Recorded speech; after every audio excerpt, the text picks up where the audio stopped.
புஸ்தகம் சொல்லுது, நியாயத்தீர்ப்பு வரும்போது இரக்கம் மேன்மை பாராட்டும். அப்போ நம்ம தேவனுடைய சுபாவம் உடையவர்களாக இருக்கிறோம். நாம் தேவ சாயலாகவும் தேவ ரூபத்தின்படியும் படைக்கப்பட்டோம். அப்படிதானே வசனம் சொல்லுது. ஆதாம் எப்படி படைக்கப்பட்டார்? தேவ சாயலாகவும் தேவ ரூபத்தின் படைக்கப்பட்டார். அப்போ தேவனுடைய சாயல் ரூபம் எல்லாமே எதன் அடிப்படையில் இருக்கிறது?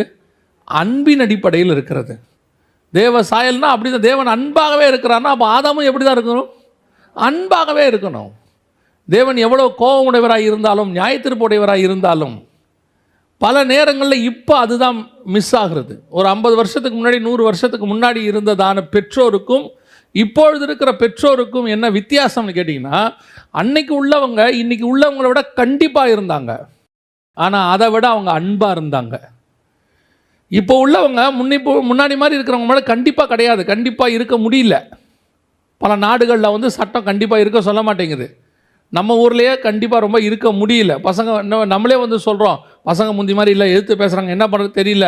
பழையபடி கண்டிப்பாக அப்போல்லாம் வீடுகளில் அடிக்கிறதுக்குன்னே ஒரு 4-5 ஆயுதங்கள் வச்சுருப்பாங்க இல்லையா? ஆனால் அவர்கள் இருந்த கண்டிப்பை விட அவர்கள் இருந்த அன்பு ஜாஸ்தி. அந்த கண்டிப்புக்கு பின்னால் என்ன இருந்ததுன்னு கேட்டிங்கன்னா, நம்ம பிள்ளை தப்பு பண்ணிடக்கூடாது, பாவம் பண்ணிடக்கூடாது, ஒழுங்காக இருக்கணுன்றதுனால ஒரு எண்ணத்தினுடைய பிரதிபலிப்பு அது. ஆனால் இன்றைக்கி இருக்கிற பெற்றோர்கிட்ட மனநிலை என்ன தெரியுமா? பிள்ளைகளை கண்டிக்கிறதை விட கண்டிப்பு குறைஞ்சிருச்சு, அதை விட அன்பு குறைஞ்சிருச்சு.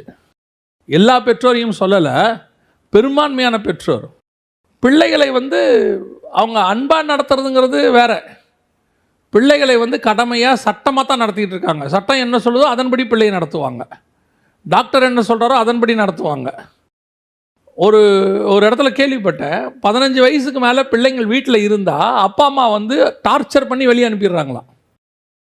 ஏன்னா அந்த ஊர்லலாம் 15 வயசுக்கு மேலே பிள்ளைங்கள் வெளியே போய் தனி வாழ்க்கையை அமைச்சிக்குது. சில அப்பா அம்மா கேட்குறாங்களா, இன்னும் நீ ஏன் போகாமல் இருக்க? அப்போ கடைசி காலத்தினுடைய அன்பு எப்படி ஆயிடுச்சு? தனிஞ்சு போச்சு. ஆனால் சபையினுடைய ஒரு கிறிஸ்தவன் விசுவாசியினுடைய அடையாளமே என்னன்னு கேட்டிங்கன்னா அன்பு தான். கிறிஸ்தவத்தினுடைய அடையாளமே அன்பு தான்.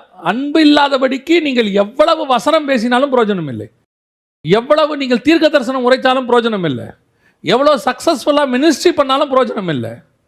இவ்வளோ மினிஸ்ட்ரி, இவ்வளோ ஊழியம், இவ்வளோ எல்லாமே இருக்குது. இதனுடைய பேஸ் என்ன? அன்பு.